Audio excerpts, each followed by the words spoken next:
What is the most commonly prescribed opiate out there, which I don't think people really realize, and it was my personal favorite, is hydrocodone. Hydrocodone is the most commonly prescribed opiate out there. And I want to give you some facts that you might not even know about this drug.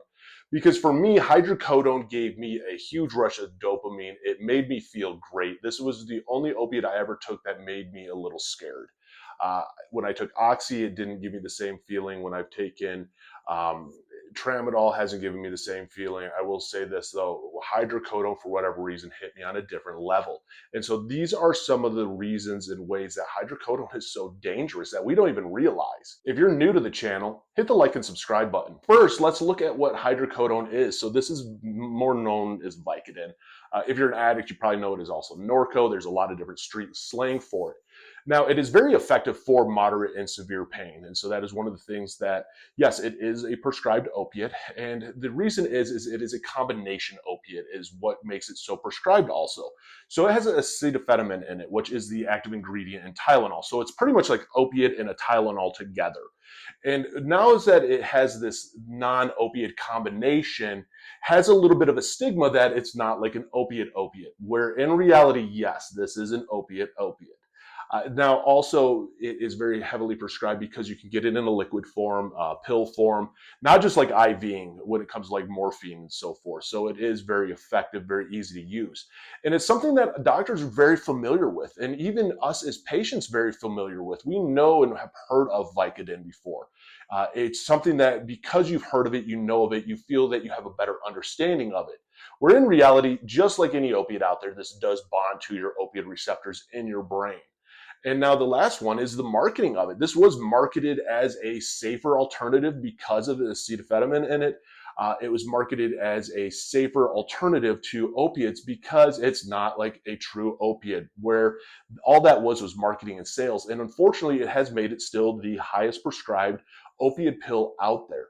Now let's break it down of the real dangers to hydrocodone, because again, like I had mentioned, hydrocodone was one of the scariest drugs for me in the way of opiates because it gave me a massive rush of dopamine actually.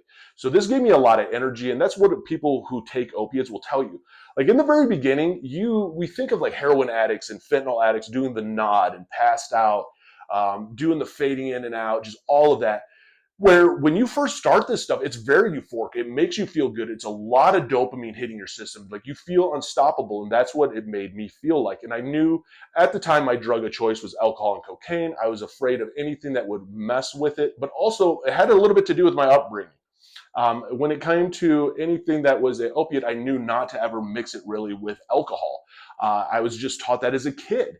So it was something I actually respected, I think, at a little bit of a different level, because the flip side of this drug is, one, it is highly addictive. This is a very highly addictive drug. It is more addictive than something such as Tramadol, which is a Schedule 4 opiate. Still an addictive opiate, but it is not to that same level in magnitude.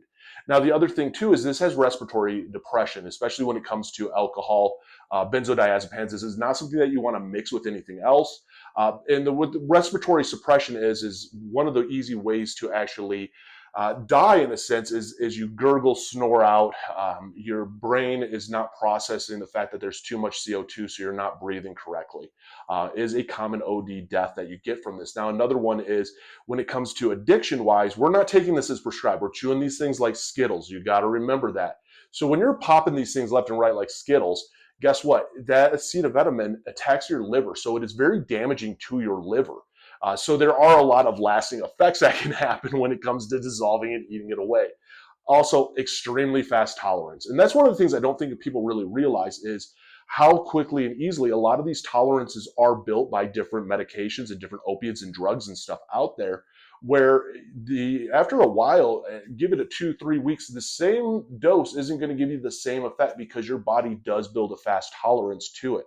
And then the last one when it comes to this is the withdrawals. That yes, this does make you dope sick. If you don't know what dope sick is, picture the worst flu that you ever had, times it by 100, punch yourself in the gut 5 or 6 times, and then take your head and beat it into the wall a few times. And that's what it's going to feel like.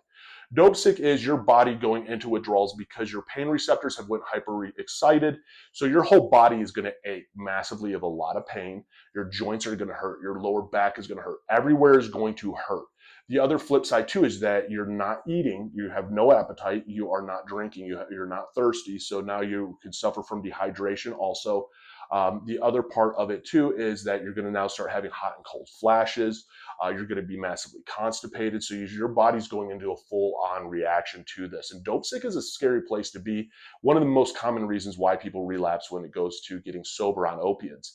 And so when it comes to the most commonly prescribed opiate out there, hydrocodone, this is one of the more dangerous actual opiates out there.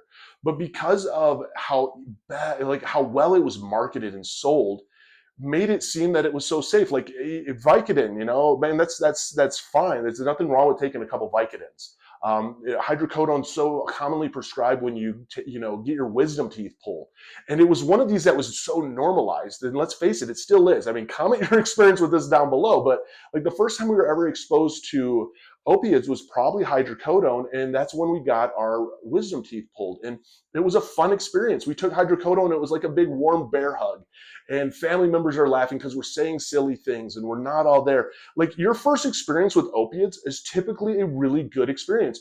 Your parents are like doting on you and making sure that you're eating and like soft food and can I get you anything, and you get a couple days off of school or whatever. I mean, it was all a good thing wrapped around, and it really gives you this first impression of an opiate that's very dangerous as very, very comforting. And that's the scary part about it, and that is why I do share and educate, because a lot of times we don't realize this. I mean, if you're new to the channel, hit the like and subscribe button, comment down below, because the more that we share and the more that we understand how people get addicted to these, hooked to these, what the flip side to a lot of this is, and just the awareness itself, it does make people question their motives. It makes people question what they're doing. It makes us look at things in a different light of, is this safe? Is this not safe? Let's face it, the addiction itself is pure insanity. But the best part when it does come to addiction is if you get to that point where you truly want to get sober, like you want to get sober, there's no right or wrong way, whether it's going to inpatient treatment or outpatient treatment, finding a therapist, a doctor, a psychiatrist, getting on the right meds. Download Sunflower Sober. I got a tag down below. That's an app that's a game changer for a lot of people. Who knows? Go to an AA meeting, go to an NA meeting, do all of the meetings, do all of that and then some. But it's about not giving up. It's finding what works for you. You have to want it bad enough. I will say this, one of the good things is you can go into rehab. There's different ways to help you get off of these. Going cold turkey, I do have friends that have quit these cold turkey. I mean, it is a nightmare. You are going through a sickness. There is pause that is wrapped into this. There's a lot that goes in. But I do know people that have done that also. I mean, it comes down to how bad do you want it? Because the worst part is at a certain point, it does flip where we love our drug of choice more than we do anything else in life, and we will destroy our life to protect us using. And that's the scariest part when it comes to addiction and how we are. And so ultimately in the end, the more that we do share, the more that we bring awareness to this, the more that everyone realizes that, hey, it is okay, that you can do this. It's one day at a time. Don't give up. Find what works for you.